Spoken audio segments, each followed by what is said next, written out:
ये विचार आपकी पार्टी को कब आया कि आप लोग समतामूलक समाज स्थापित करेंगे, आप लोग समझौता करेंगे, आप लोग झारखंड में थोड़ा सा कम भी हो जाए तो चलेंगे? ये कब आपके मन में आया? स्वतंत्र है लोकतंत्र में। एक बात जान लीजिए, हर पार्टी का अपना मांगने का हक है जी। लेकिन वो तभी तक जब तक कि इसका घोषणा ना हो जाए।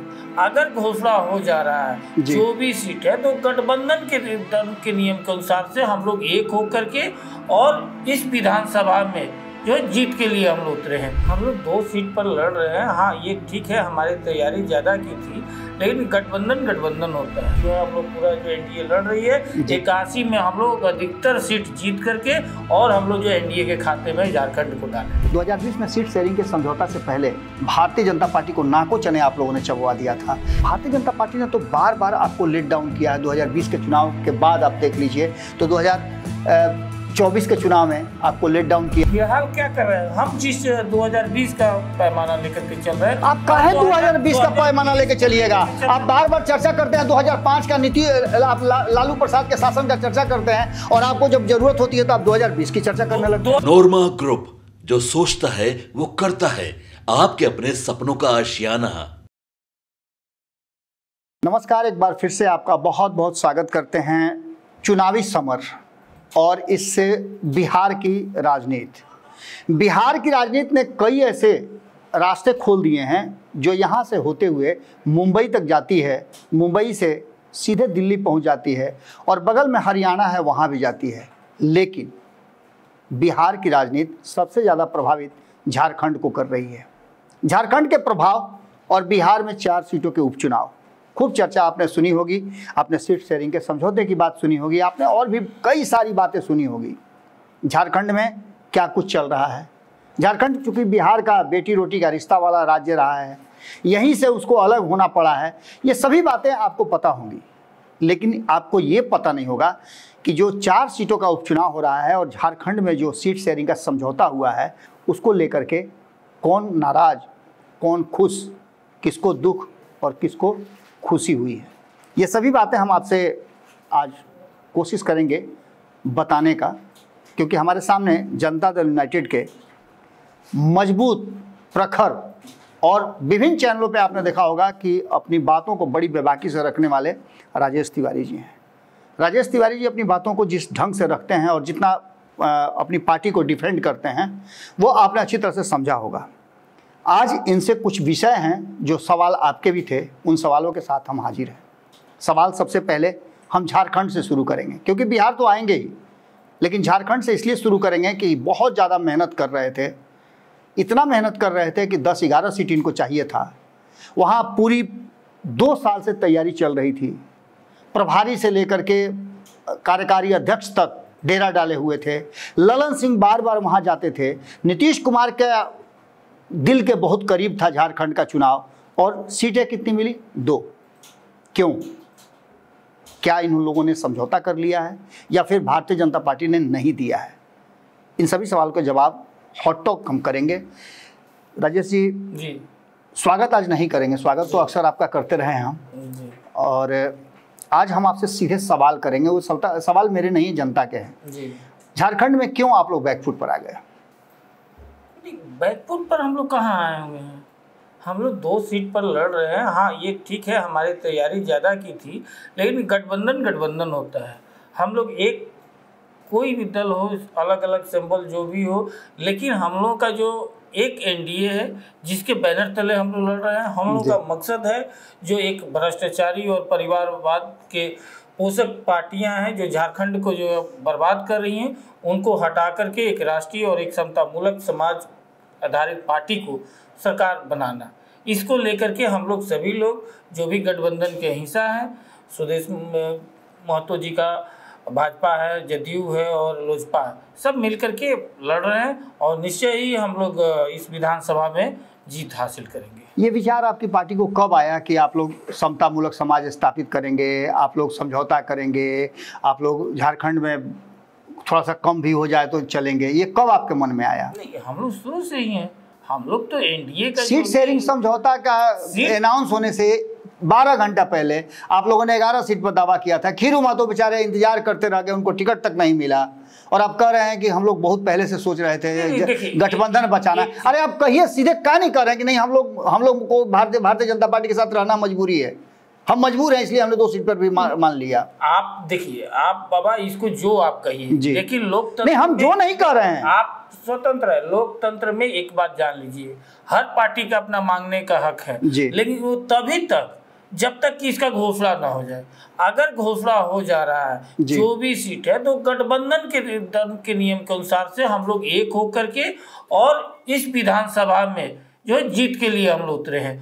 कौन कितना सीट पर लड़ रहा है वो बात अब छूट गई। अब हमारा ये है कि हम लोग जो पूरे 81 सीट जो है, हम लोग पूरा जो एनडीए लड़ रही है, 81 में हम लोग अधिकतर सीट जीत करके और हम लोग जो एनडीए के खाते में झारखंड को डालें। राजेश जी, मैंने पहले ही कहा है कि आप अपनी पार्टी को, आइडियोलॉजी को बहुत डिफेंड करते हैं, आपने अच्छी तरह से डिफेंड किया, लेकिन मैं आपको थोड़ा सा याद दिला दूं 2020 में क्या हुआ था। 2020 में सीट शेयरिंग के समझौता से पहले भारतीय जनता पार्टी को नाको चने आप लोगों ने चबवा दिया था। भारतीय जनता पार्टी के शीर्ष नेतृत्व के लोग के सामने को ये कहना पड़ा था कि नीतीश कुमार चाहे जितना भी सीट आवे, जो भी परिस्थितियां बनेगी, नीतीश कुमार ही हमारे मुख्यमंत्री रहेंगे। 243 सीटों में से 122 सीट लेकर के आपने बड़े भाई का रोल निभाया। भारतीय जनता पार्टी ने तो बार बार आपको लेट डाउन किया है। 2020 के चुनाव के बाद आप देख लीजिए तो 2024 के चुनाव में आपको लेट डाउन किया है, आपको एक सीट आपकी कम कर दी गई है। इसके बाद झारखंड की बात देख लीजिए, यहाँ तक कि बिहार में भी मैं देख रहा हूँ कि 4 सीटों का उपचुनाव है, वहाँ भी आपको लेट डाउन किया है।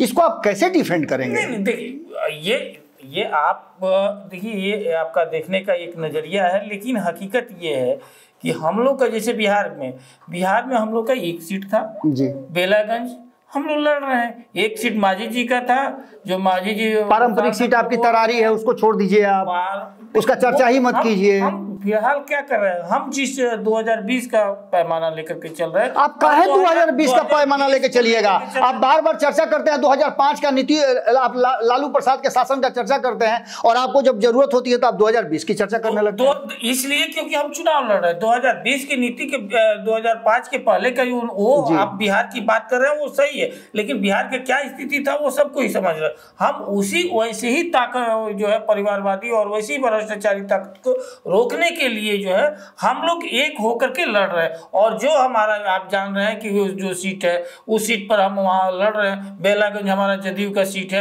इमामगंज हम मांझी जी का हम का सीट है, और 2 सीट जो आपका बीजेपी का है, तो वो लड़ रहे हैं। और ये हमारा मकसद है चारों जीतना। तो जो जिसका जहां था वो वहां पर लड़ रहा है और हम लोग जीतेंगे, और ये इसी मकसद के साथ जीतेंगे कि ये सेमीफाइनल है। हम लोग आने वाला 2025 का जो विधानसभा है वो हम लोग फिर से जो है नीतीश जी की झोली में डालें। अपनी सुविधा के हिसाब से आप लोग गढ़ लेते हैं बातों को। अपनी सुविधा के हिसाब से जब लालू प्रसाद के साथ 2015 में चुनाव लड़ते हैं तो कहते हैं कि सांप्रदायिक शक्तियों को दूर करना है, अब आप कह रहे हैं भ्रष्टाचारियों को दूर करना है। आखिर क्या है आइडियोलॉजी? क्राइम, करप्शन, कम्युनिज्म की बात आप कर रहे हैं और गिरिराज सिंह हंगामा मचाए हुए हैं। कहाँ है आपकी आइडियोलॉजी? कहाँ गिरिराज सिंह हंगामा? कौन ऐसा बात बताइए। देखिए, हमारा गिरिराज सिंह तो एक कोई इशू नहीं है। आप एक बात बताइए, माननीय मुख्यमंत्री नीतीश कुमार जी कभी ये सब चीज जो आप खासकर 2019 के बाद आप बताइए कौन सा सांप्रदायिक दंगा हुआ था, कौन ऐसा जातीय दंगा हुआ? आप एक बात बताइए कि वो यही आप अश्विनी चौबे जी का लड़का, अगर लड़का यही भागलपुर में क्या स्थिति किए थे और क्या सरकार एक्शन ली, आपसे छुपा हुआ नहीं है। तो जहां अगर ये समतामूलक समाज पर अगर आघात होगा, अगर गंगा जमुनी तहजीब पर आघात होगा, तो ये नीतीश कुमार जी के रहते हुए ये संभव नहीं है कि कोई सामाजिक सौहार्द बिगाड़ने का कोशिश करेगा। हाँ, स्वतंत्र है, आप हर कोई अपना अपना प्रचार कर सकता है, लेकिन किसी धर्म विशेष पर, किसी जात विशेष पर किसी को अधिकार नहीं है कि कोई टीका टिप्पणी करे। आपके राज में आप लंबे समय से हैं, 2005 से लगातार मुख्यमंत्री हैं नीतीश कुमार। अगर बीच के 9 महीना को छोड़ दें तो उसके बाद भी हिंदू खतरे में है, ये भारतीय जनता पार्टी कहती है, जो आपके साथ लंबे समय से रह रही है। उसको आप कैसे डिफेंड करेंगे? बाबा, आप जान रहे हैं कि भारतीय जनता पार्टी का अगर किसी भी राज्य में सर्वा कौन होता है? प्रदेश अध्यक्ष जी, प्रभारी, ये सब कोई बोल चुका है कि हमको उससे कोई मतलब नहीं है। ये गिरिराज सिंह जी का ये अपना प्रोग्राम है, और गिरिराज सिंह जी भी बोल चुके हैं कि ये मेरे निजी प्रोग्राम है, यात्रा है, इसमें भाजपा का कोई संबंध नहीं है।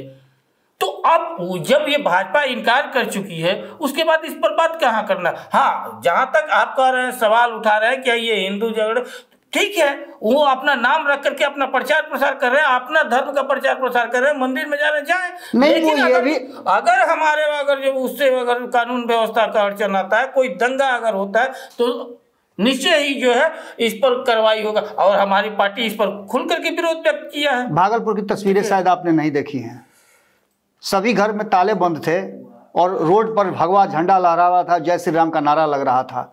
आप ही ने मेरे साथ एक किसी डिबेट में बात किया था।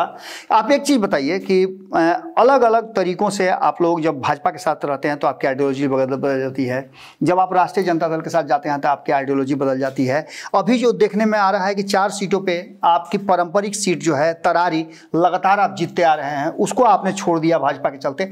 भाजपा के दबाव में आप लोग क्यों हैं, जबकि केंद्र में आपके सपोर्ट के बिना वो सरकार नहीं चल सकती? देखिए, माननीय मुख्यमंत्री नीतीश कुमार जी का राजनीतिक जो इतना दिन से लंबा जो यात्रा रहा है, उसमें कहीं भी नीतीश कुमार एक ऐसे शख्स हैं कि जो भी उनके साथ रहा हो वो दबाव के राजनीति करते ही नहीं है। और वो दबाव में कोई उन पर अगर माननीय मुख्यमंत्री जी पर अगर कोई दबाव डाले और दबाव डाल करके कोई अगर बात करवा ले या कोई काम करवा ले, तो ये संभव ही नहीं है, क्योंकि वो अपना साथ निश्चय पर बिहार में काम करते हैं। मैं आपकी बात, न्याय के साथ विकास पर काम मैं करते आपकी हैं। बात मानता हूं कि नीतीश कुमार जी अपनी आइडियोलॉजी, अपने मिजाज की राजनीति करते हैं, अपने शर्तों पे राजनीति करते हैं, अपने शर्तों पे समझौता करते हैं, लेकिन वही नीतीश कुमार जी आखिर कमजोर क्यों हुए? क्योंकि नीतीश कुमार लगातार 2024 के चुनाव से ठीक पहले जिस तरह से उन्होंने गैर भाजपाई दलों को जुटा करके एक गठबंधन बनाने की कोशिश की थी और वहां से निकल करके जब आए एनडीए में दोबारा, उसके बाद से नीतीश कुमार लगातार कमजोर हो रहे हैं, चाहे वो मुख्य चुनाव हो या फिर उपचुनाव। बाबा नीतीश जी कभी भी आपको जो पहले बोले, आप भी जो स्वीकार किए, आप देखे होंगे नीतीश कुमार जी जब इंडिया गठबंधन बनाया, जो असंभव था। आप यही पहले पटना नहीं, मैं खुद इस बात को मानता हूं। जो यहाँ सम्मेलन होना था उसमें क्या था, सोनिया गांधी जी, राहुल गांधी जी नहीं शामिल हो रहे थे, कैंसिल कर दिए कि नहीं, हर दल का जो सर्वे सर्वा है, सुप्रीमो है, उसको होना है, होगा। कोई सोच भी नहीं सकता था कि अगर राहुल गांधी और अरविंद केजरीवाल जी कोई एक टेबल पर कोई ला सकता है, एक टेबल पर बात कर सकता है, अगर ममता बनर्जी और राहुल गांधी एक साथ आ सकते हैं, शरद पवार से लेकर के पूरा देश का जो सीनियर लीडर अगर एक कोई अगर लाने वाला है तो वो नीतीश कुमार जी हैं, और ला करके सफलता अर्जित की। उन्होंने जो कहा था कि नहीं हम ऐसा हो अगर जो करें तो हम लोग आगे मिल सकते हैं, थोड़ा सा उस पर ये किए, लेकिन क्या हुआ, इंडिया गठबंधन में और लालू जी का स्वार्थ इस तरह से डुबोया कि सब डुबो दिया। तो आप उस स्थिति में देखें कि नहीं, ये लोग खुद जो है देश के प्रति, समाज के प्रति इन लोगों का कोई उद्देश्य नहीं है, ये समाज को डुबोने वाला है, बिहार को प्रगति पर रोकने वाला है, तो क्या कहे, छोड़ करके जो है उसके बाद जो ठीक था उसके अनुसार से काम किए। और निश्चित रूप से जो है जो हम लोग का एनडीए अलायंस जो शुरू से आपका हमारा गठबंधन 95 से है, नेचुरल अलायंस है, तो उसके अनुसार से बीच में अगर कुछ समय छोड़ दिया जाए तो इससे बड़ा अलायंस और इतना पुराना अलायंस भारत में किसी एक राजनीतिक दल से दूसरे राजनीतिक दल का नहीं है। अब बिहार भी अब सवाल उठाया जा रहा है, तो ये हमको नहीं लगता है कि इस तरह का कोई सवाल का कोई उत्तर होगा। बिहार की जनता को आप लोग भ्रम में रखे हुए हैं। जब 50 सीटों की बात होती है तो बेलागंज, इमामगंज, तरारी, रामगढ़, ये 4 सीटें, इसमें से 3 सीटों पर आपकी पारंपरिक सीट रही है, आप लगातार वहाँ चुनाव लड़ते रहे हैं। यहाँ तक कि आप अगर इमामगंज की बात करें तो वहाँ से आपने विधानसभा का अध्यक्ष दिया है। इसके साथ साथ अगर तरारी की बात करें तो वहाँ सुनील पांडे लगातार वहाँ से चुनाव आपकी पार्टी से जीतते रहे हैं, समता पार्टी के समय से ही वो लगातार चल रहे हैं। अगर बात करें हम बेलागंज की तो ये भी आपकी सीट रही है, पिछला चुनाव भी आपने लड़ा, इस बार भी लड़ रहे हैं। आखिर ये सीटें क्यों छोड़ रहे हैं आप? छोड़ नहीं रहे हैं क्योंकि बिहार की बात है, इसलिए लोगों की क्यूरियोसिटी है, एकदम है और होना भी चाहिए। लेकिन ये हम लोग जो अभी जो है 2020 का पैमाना लेकर के चल रहे हैं, और ये जो 4 सीट है जी, होता है जब गठबंधन होता है तो एक सीट उधर कोई उस सीट पर लड़ता है, समझौता के तहत कभी इस पर लड़ता है, ये एक रणनीति के तहत लड़ा जाता है। कैंडिडेट जिसका जहां मजबूत रहता है, जिसका अपना कैंडिडेट को, सुनील पांडे जी कल तक हमारे थे, वो गठबंधन के तहत वो गए वहाँ, तो अपना वो लड़ रहे हैं, इसमें किसी को कोई ऑब्जेक्शन नहीं है। वहाँ बीजेपी ज्वाइन करने के बाद माननीय मुख्यमंत्री जी से जाके के मिल रहे हैं, हर चीज़ ये है। तो हमारा गठबंधन एक ऐसा गठबंधन है कि हाँ ठीक है, हम लोग अलग अलग दल है, लेकिन एक एनडीए के तहत एक देश में हमारे यशस्वी प्रधानमंत्री नरेंद्र मोदी जी और बिहार का विकास पुरुष नीतीश कुमार जी के नेतृत्व में हम लोग आपस में एक होकर के हम लोग इन जो परिवारवादी ताकतें हैं इन लोगों को हराने का उद्देश्य है। बिहार को आगे बढ़ाने के लिए अगर मुख्यमंत्री की कुर्सी छोड़नी पड़े तो भी आप लोग तैयार हो जाएंगे? देखिए, माननीय मुख्यमंत्री जी के लिए कुर्सी और सत्ता प्रेम तो रहा नहीं है, वो सिर्फ और सिर्फ विकास के लिए काम करते हैं और आज विकास बोल रहा है और यही कारण है कि आज बिहार का जो प्रगति है, जितना सीमित साधन के में लेकर के माननीय मुख्यमंत्री जी जो प्रोग्रेस किए हुए हैं, ये देश में एक उदाहरण बनता है कि यहाँ की योजना को देश तक एक्सेप्ट करता है। 2020 के चुनाव में आप लोगों की स्थिति क्या रहेगी? मैं 2025 के चुनाव में आप लोगों की स्थिति क्या रहेगी? अगर इस तरह की बातें अगर देखी जाए तो आप लोग लगता है कि 100 से भी कम सीटों पे चुनाव लड़ने के लिए तैयार हो रहेंगे? ये तो समय बताएगा बाबा, अभी इसका क्या क्या जाए, लेकिन निश्चित रूप से जो है गठबंधन में हमारे शीर्ष नेता और माननीय मुख्यमंत्री नीतीश कुमार जी के नेतृत्व में आप पूरे एनडीए स्वीकार करता है, एनडीए हर प्लेटफॉर्म पर कहता है कि हम लोग सब एक होकर के माननीय मुख्यमंत्री नीतीश कुमार जी के नेतृत्व में हम लोग फिर 2025 में जीतेंगे और माननीय मुख्यमंत्री नीतीश कुमार जी आगे फिर से 25 से 30 तक का बिहार का सेवा करेंगे। आपको लगता है कि जो वर्तमान परिस्थितियां बनी हैं, जिस तरह से भारतीय जनता पार्टी फैसले आप पर थोप रही है, उसके बाद भी आप ये दावा कर रहे हैं कि मुख्यमंत्री नीतीश कुमार के नेतृत्व में ही चुनाव लड़ेंगे? देखिए, ये मीडिया है, मीडिया सवाल करने में स्वतंत्र है।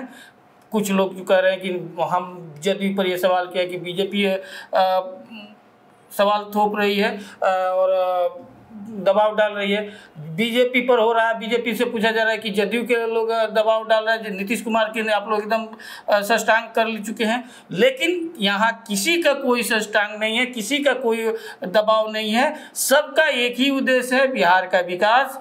और सब दल, चाहे वो भाजपा हो, जदयू हो, मांझी जी की पार्टी है, चिराग पासवान जी का पार्टी है, हम लोग सब कोई मिल करके एक हो करके, और हम लोगों का ये है कि एनडीए मजबूत हो और बिहार में जो है समतामूलक समाज का स्थापना होता हुआ है, वो आगे बढ़ते रहा, विकास का कारवां आगे चलता रहे। बिहार के हित में आप राष्ट्रीय जनता दल के पास साथ चले जाते हैं, बिहार के हित में आप डबल इंजन की सरकार चलाते हैं, क्या बिहार के हित में नीतीश कुमार मुख्यमंत्री की कुर्सी छोड़ देंगे?